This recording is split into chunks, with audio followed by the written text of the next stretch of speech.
Tonight was supposed to be the night that we talked about.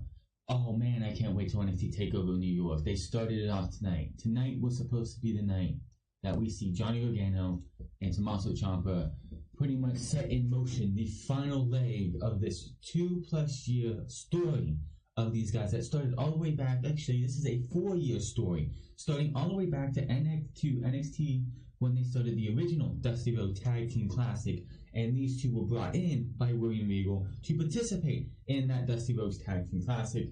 We saw them build up, and then we saw them go on one-on-one against each other at the Cruiserweight Classic in the first round. That match was fucking excellent. And then, of course, Tommaso Ciampa had a knee injury, torn ACL, I believe, and he missed 9 months of his in the rest of 2016. 2017, came back in 2018 to pretty much ruin Johnny Gargano's life. He got Johnny Gargano fired or released from his NXT contract, and then it all led to those 3 great matches last year. This was supposed to be the night that we talk about and say, tonight was just the start, and I cannot wait to see what these guys have to say going into the final 3 weeks. What the tapings were tonight. I've been hearing people saying they're taped up to March 27th. No, you dumbasses. They are taped up to tonight. Tonight, they are taping the final 3 episodes going into TakeOver New York. Tonight was the final episode of what happened right after they got called up. The week that they got called up was also the week that they did tapings for NXT. If everything would have worked the way we wanted it to, and they did not get caught up, last week's match and this week's match were going to be the final matches that Tommaso Ciampa wrestled until NXT TakeOver New York. We were just going to get promos and promo packages between these two. We should be talking about how great that closing segment was. It was a great segment, but it's irrelevant. The ending of tonight's show after that match was over is absolutely irrelevant because it does not matter anymore. Tommaso Ciampa is going to be out 6 to 8 months at least, and we probably won't see him until next year. Johnny Gargano, we will know tonight, if you want to read the spoilers, what happens.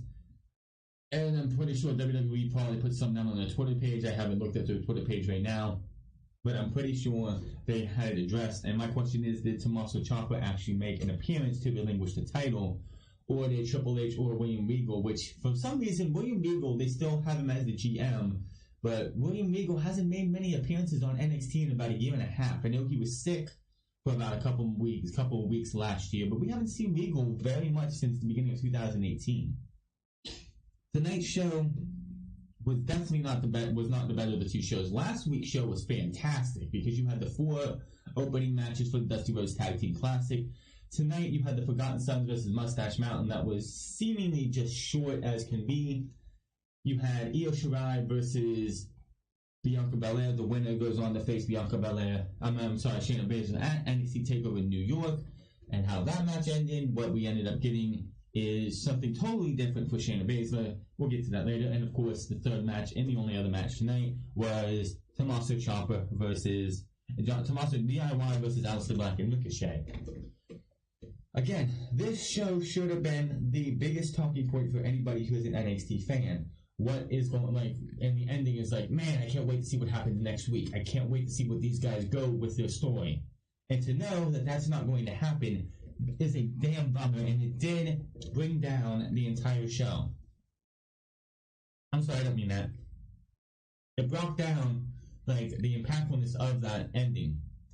Johnny Gargano kicking or feigning an injury to get the one-up on Tommaso Ciampa, throwing him into the LED board, and then kicking him while his wife sits there and smiles, and it's like, yeah, we got him.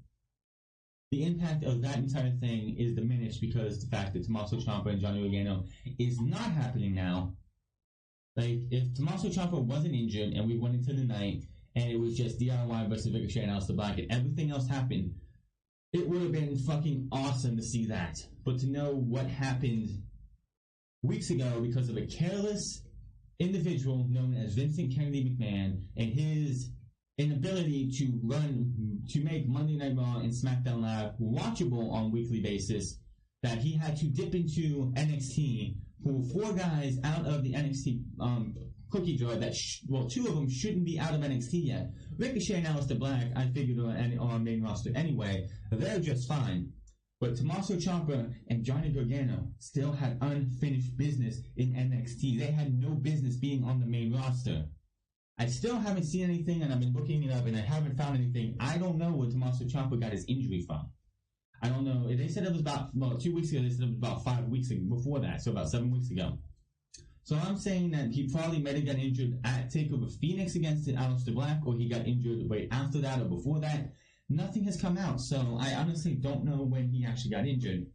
But somewhere, if the communication between Triple H and Vince McMahon would have been straightforward, Tommaso Ciampa wouldn't have been on that night after the Elimination Chamber. He would have been resting at home, waiting to come to the tapings last week, that very week, and he would have been able to go for the 2 matches they have, and then still be able to go, hopefully, for it wouldn't have been what we would have saw between Johnny Gargano and Tommaso Ciampa at TakeOver New York would have been nowhere close to what we would have seen at TakeOver New Orleans, Chicago, and Brooklyn 4. That's and to most people that would have been like, you should start the final match, the final clash should be the most epic match of all. But because of the circumstances, it would have been forgiven. This just like you're sitting there and you're watching this. Forgotten Sons and Mustache Mountain was a very nothing match. Io Shirai and Bianca Belair didn't get to the heights that you hope it would because of the finish. And then you're sitting there watching Johnny Gargano Tommaso Ciampa take on Aleister Black and Ricochet. The match is pretty good. The match was good. Nothing wrong with the match. It's just, you know that how this ends, even if DIY would have won, which it's like, thank God DIY didn't win, because if DIY would have won this match, which they could have done that too. They could have done that because the finals hasn't been taped yet. DIY could have won this match and then went on to face the Forgotten Sons, and the Forgotten Sons go over DIY because you're still going to set up for that, and that would have been next week, which the finals is going to be taking place from 2 weeks from now, as they said tonight. The thing about it is, though, with the fact that everything that has happened with Tommaso Ciampa, they did say that next week Donovan Dijakovic and Keith Lee are supposed to have a match, and then 2 weeks from now, the finals of the WrestleMania Tag Team Classic is supposed to happen, and Adam Cole and Matt Riddle teased a match between each other. Are any of those still happening when they're supposed to happen? We do not know yet. If you want to read the results, go to the dirt sheets and everything. I'm not going to do that. I'd like to give you a real reaction. It's just so heartbreaking that it's like I enjoy all 4 of these guys who were in this main event, and the main event just like it was brought down because this is Tommaso Ciampa's last match for a majority of this year, if not the rest of this year, and it's a sad thing to think. These 4 guys went out there and did what they could to get this match to be as good as it could be. And I imagine if Tommaso Ciampa wasn't injured, this match would have been better than what it was. But it's also, when you're watching this match, you know the neck injury, you know he had surgery. Every time you see a shot to the face, you see he took a rolling Death Valley driver from Ricochet. Ricochet did that thing where he puts you put one person in the arm of the other of the tag team partner, and he does a neck breaker in his part, and the other guy gets a DDT to him. And Tommaso Ciampa was the one getting the neck break, and you see that and you just cringe because you know at this time during this match taping that his neck is pretty fucked up. So you're sitting there watching this match and it brings the match down because you know that the champion of NXT is injured in this match. Was it a bad match? Hell no. These guys in NXT in a tag team situation as they are would not be. You would never see them put on a bad match, and they didn't. They put on a good match. It just got brought down. It should have been a great match, but it was brought down with the knowledge of Tommaso Ciampa being injured. Tonight's show was the last of the previous set of tapings, which also saw Bayley and Sasha Banks make their NXT returns as the Women's Tag Team Champions. The Dusty Rhodes Tag Team Classic was started last week, as well as the second round ended today. tonight. Next 2 weeks from now will be the finals between the Forgotten Sons and Aleister Black and Ricochet. 3 matches happened tonight. We had the Mustache Mountain and Forgotten Sons match, which again was not a really good match at all. That's I know. Steve Cutler and Wesley Blake are boring as can be. They are average. I don't know if anyone else has this feeling, but Gunner, aka Chad Lele, aka Jackson Riker, deserves better as a superstar than this. I remember him in Impact Wrestling as Gunner. He was James Storm's tag team partner, and he had character back then. He actually had some characteristic. He didn't just sit there and stare with a menacing look on his face, looking like he's about to just rip someone's head off. The guy could talk. He wasn't the best talker in the world, but the guy could talk. You could understand. He got through good promos good. Here, he's just a guy who just has that menacing look, like, I'm going to kill you if you look at me wrong. And it just comes off terrible. Wesley, I would not want to be in a faction or a group with Wesley Blake because this is his second group.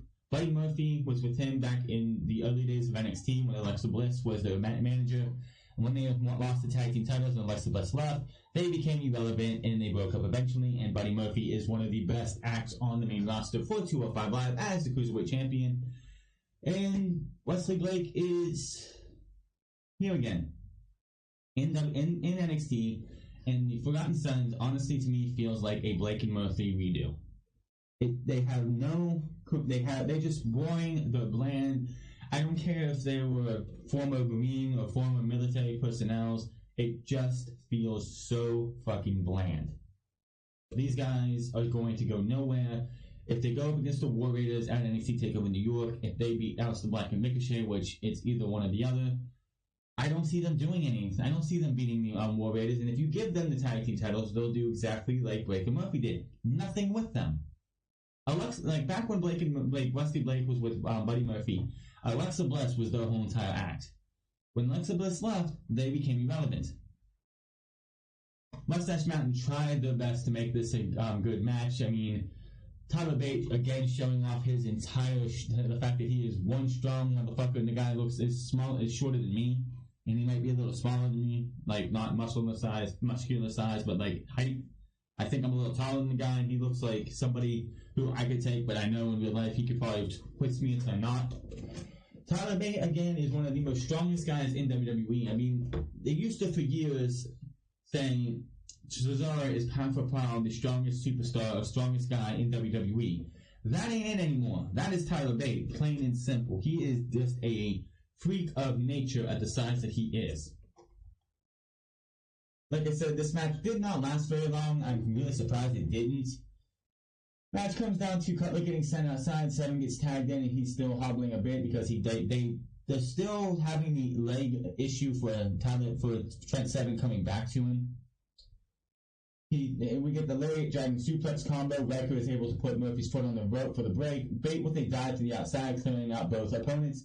Back in, Bate heads up to the top rope. He gets sent down to the floor, and Riker hits him with a lariat, which they had it camera cut so where the referee wasn't seen in the camera view, but I swear the ref wasn't looking at Trent Seven and them. At least I don't think it was just the way they did it. Seven looks for a suicide dive on Riker, but he gets hit with a running knee. Double stomp, reverse DDT, hit on Seven for the 1-2-3, and the Forgotten Sons to advance to the finals. Like I said, not a really good match at all. The Mustache Mountain tried their best to make it an enjoyable match. It just Wesley Blake and Steve Cutler are just a tag. Remember back at I believe it was NXT Takeover New York, Takeover War Games Aftermath. I believe it was, or right after that, when the Forgotten Sons beat up on the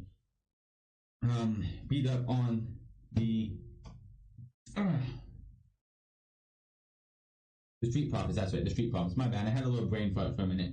But the Street Profits. And the crowd was chanting, "We forgot you." But they're just a team that nobody cares about, in my opinion. Nobody cares. It's just a team that when the push is done and they're like, whatever they're going to do with them if they're getting pushed at all, they'll just go back to being irrelevant, and that'll be that. They just have no future, in my opinion. They're a team that if they brought them up to the main roster, I would probably be breaking up in no time. Backstage, Kathy Kelly was with Matt Riddle and asked about last week when he interrupted Velveteen Dream.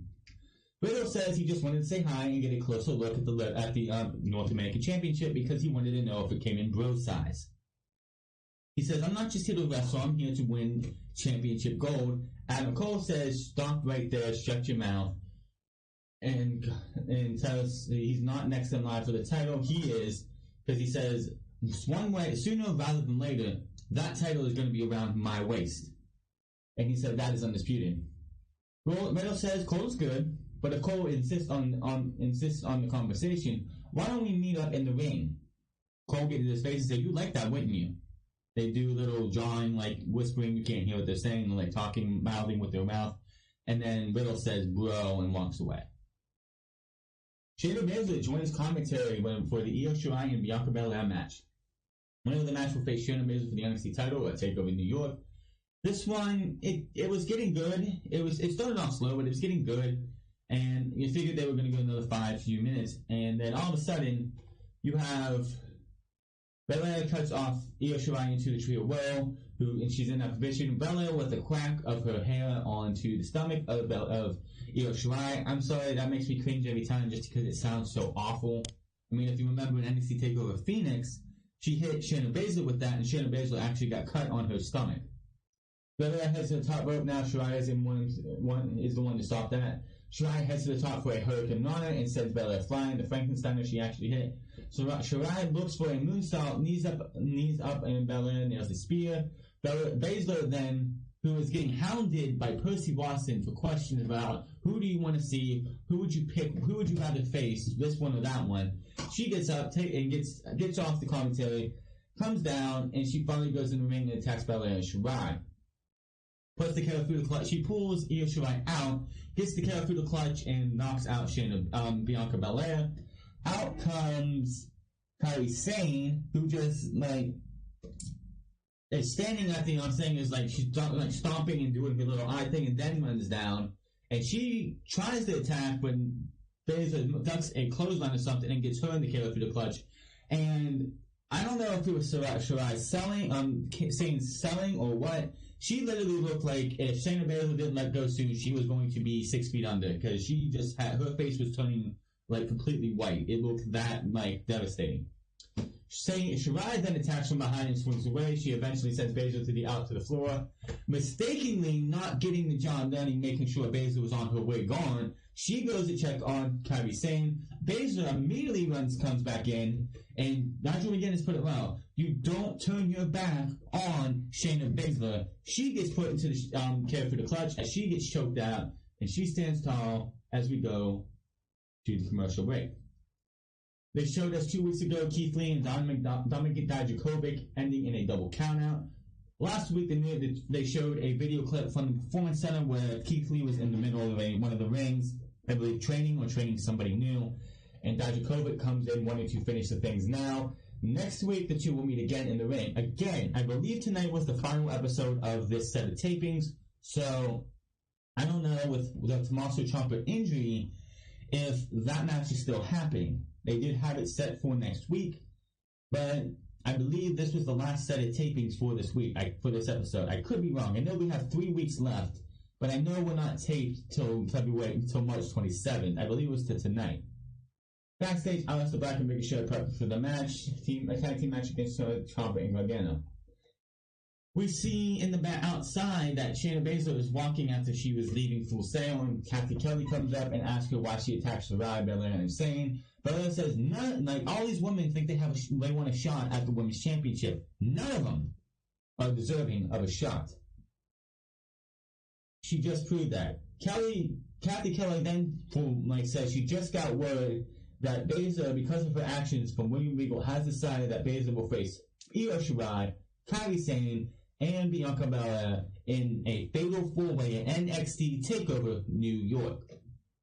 This is good because, one, Shayna Baszler does not have to be part of the pinfall, and if they want to take the title off of her but not have her lose again, and especially if they're calling her up to come up as the one to take the women's division by storm, because if you really want to have a big 3, we talked about this a couple weeks ago on Unscripted, how Vince McMahon or the people backstage want Becky Lynch, Charlotte Flair, and Lacey Evans to be the big three women of the main roster women's divisions after Ronda Rousey leaves. Cut out Lacey Evans, she's doing absolutely nothing. We are 3.5 weeks from WrestleMania, and she hasn't done shit. Shayna Baszler is your number 3. She is an equal to Charlotte Flair and Becky Lynch. Actually, it should be Becky and Baszler and Charlotte close behind.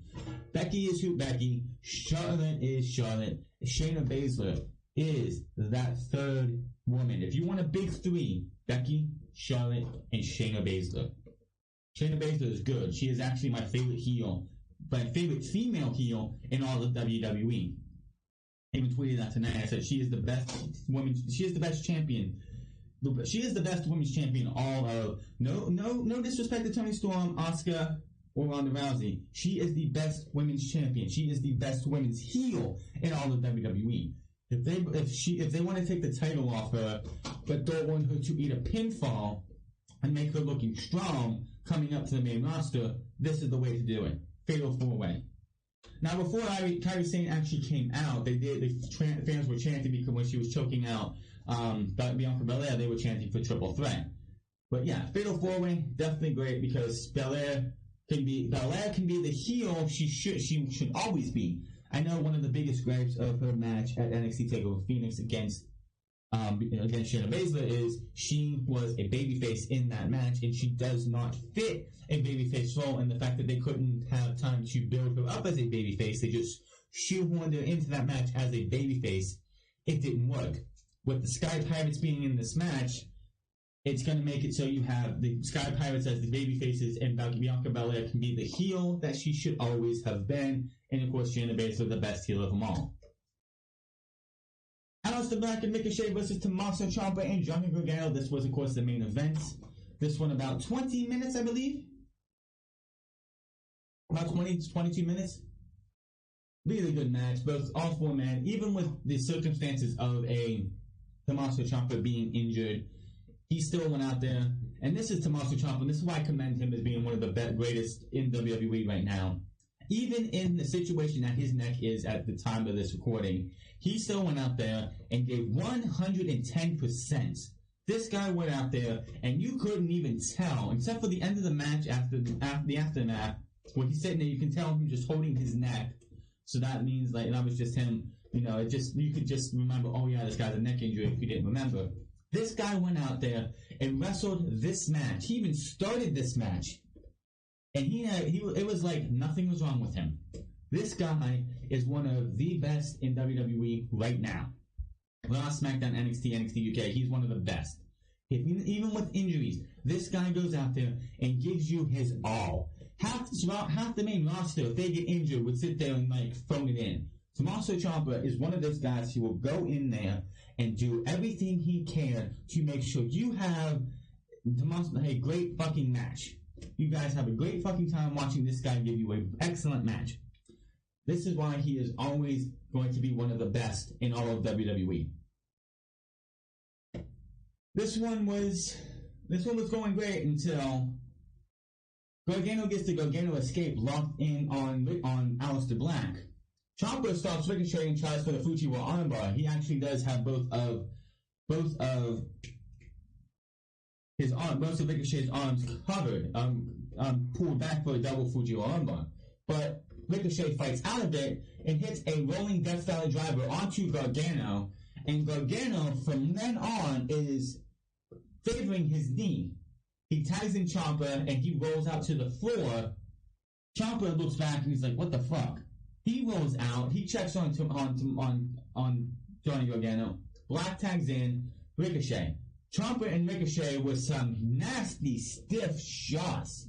Every time I saw Ciampa getting hit with these shots, I cringed a little bit because every time you hit, you got to whip your neck back a little bit when you take those type of hits, and it's just like you remember what he's going through. Ciampa lands a knee. Ricochet gunfires up with a Pele kick. It was a running. He knocked him down to his knees. Hits a running V trigger. All of a sudden, you see a Pele kick coming out of Ricochet's arsenal. I'm like, holy shit! Trying to make his way back up to the ring. Gargano just can't do it. Black comes in, hits the Black Mass after a failed attempt at the fairy tale ending. 1, 2, 3 after a 360 splash. Your winners, moving on to the finals, Ricochet and Aleister Black. The finals will be in 2 weeks. Post-match, Ricochet and Black celebrate and head to the back. Candice LeRae, as they're coming out, leaving, comes out, runs right past them, and I'm like, if they wanted to, they could cut everything else after this, because everything after this does not matter. Candice heads to check on Ciampa while Gargano, check on Gargano while Ciampa looks on from the apron. He leaves Goldie on the ring apron, and he goes check and helps Gargano up. They make their way up the ramp and seemingly look to be okay. Gargano falls to the stage. Ciampa does help him up after a few minutes. He looks like, what the hell am I doing? He just had that, what the hell am I doing? Why is this guy like failing me again? And he looks to throw him into the screen like when they originally broke up, but Gargano stops it and throws him in there himself, and then he just he's like, yeah, motherfucker, I was faking, man. He actually my knee's fine. He yells at him, DIY, huh? DIY, super kicks him. LeRae smiles, has the biggest grin on her face as we hear Johnny Wrestling chants, and he's like hypes the crowd and is like, yeah, I'm back. And that's how NXT ended. And it's a damn shame that they can't follow this up.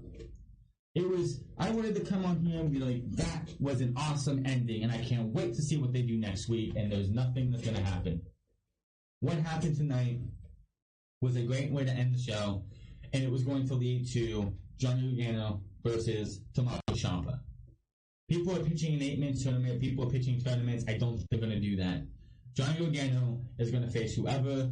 Like, they could do, if they want to do a 4-man tournament, like have Ricochet, Aleister Black, Johnny, Velveteen Dream, and Adam Cole face off, where you have Black versus Dream, which, again, or Black versus Ricochet versus Dream, and the other one versus Cole. All 4 men have history against each other, and the winner of that match goes on to face Johnny Gargano, because you have 3 weeks of taping. They could tape the first two matches this week for the first episode, and then the finals on the go home show or the next week after. But that's what they're going to do. That's what they do. We're not going to have people like a Deadly Games tournament. You're not going to have a Deadly Games tournament at NXT TakeOver, because you have a tag team tournament. You have a tag team match that you're going to, like a tag team title match for the Dusty Rhodes Tag Team Classic to end at TakeOver. You're going to have a women's championship match, and Walter versus Pete Dunne is going to happen in NXT TakeOver New York, which, by the way, that should be a good match. So I don't know exactly what they're going to do, and there's also been talk of Keith Lee versus Donovan Dijakovic ending actually at NXT TakeOver New York. That was talked about last week. I think WrestleVotes actually brought that up last week, but they said the original plan was Donovan Dijakovic and Keith Lee ending up at NXT TakeOver New York. Now, of course, the match that's supposed to happen next week has no stipulation to it, so anything can happen. They had a count out last time. This time, if it's still leading to New York, which of course that's the only other way this goes, they're going to have some kind of double disqualification or something, and it's going to end up in a no-holds-barred, no disqualification, whatever match at NXT TakeOver New York. A lot of questions, a lot of mysteries waiting for us on the other side of what happened after all this was done. In fact, the Ciampa's already had to relinquish the title, and we will have a new champion coming out of NXT TakeOver New York. It sucks that what happened, and it really brought the match, which was a good match, it brought the match down because of what happened with the fact that that he's injured going into this match. Now, if it would have been this match was the match that injured him, different story, because you would have to, because if this is the thing, if the match that they had tonight would have been the match that injured Tommaso Ciampa, it would have been what the hell happened? Let me watch this, because you'd be wanting to watch this match more closely to see where the injury actually happened. But that happened like 5-6 weeks ago, so we don't know. Tonight's show was a decent show. Definitely nothing compared to last week. Last week you had all the heavy hitters. You had Mustache Mountain, you had the Street Profits, you had Only Looking at Danny Bush, DIY, the Undisputed Era. You had so much great wrestling last week, and this week was just not. This is what sucks about the Dusty Rhodes Tag Team Classic, and why it's not one of my favorite tournaments because every single time, I know why they do it, but it makes no sense. Like, Dusty Rhodes Tag Team Classic 2015's finals was Finn Balor and Samoa Joe versus Baron Corbin and Rhino. Neither one of those tagged again after that match. Aleister Black and Ricochet versus the Forgotten Sons is your finals. Why, oh why, are we having makeshift tag teams ruling over and being one of the finals of the Dusty Rhodes Tag Team Classic? The Dusty Rhodes Tag Team Classic should have always been legit tag teams that are teaming. Like Marcel Barthel and Fabian Aichner are a legit tag team. They should be called the European Union or whatever they're called. They come out, they look the same, they dress the same, they come out together. It's one of my biggest gripes, and my biggest gripe then, it's like you always see tag teams that are thrown together making it past the first round. I can understand why they have to throw makeshift tag teams together because they never at any time have enough tag teams to do a proper tag team tournament. But the tag team should never, like a makeshift tag team like Ricochet and Aleister Black, should never go past the first round. Why? And like, I don't care if it's going to be the War Raiders versus Aleister Black and Ricochet, or if you want to put the Forgotten Sons over. I don't get why they do that, and it's just like the final four and then the final two in the finals should always be two legit tag teams. The Forgotten Sons versus DIY, where the Forgotten Sons were put over by DIY, which of course wouldn't happen this time because that match has not been taped. That match should be being taped right about now, and I'm going to say the Forgotten Sons are probably going to go over. And if not, then it looks like Aleister Black and Ricochet will go over. And then we'll have War Raiders versus one of those two teams, but that will happen at TakeOver. But tonight should have been a much more exciting ending, but it was like you just felt flattened because of the Tommaso Ciampa injury.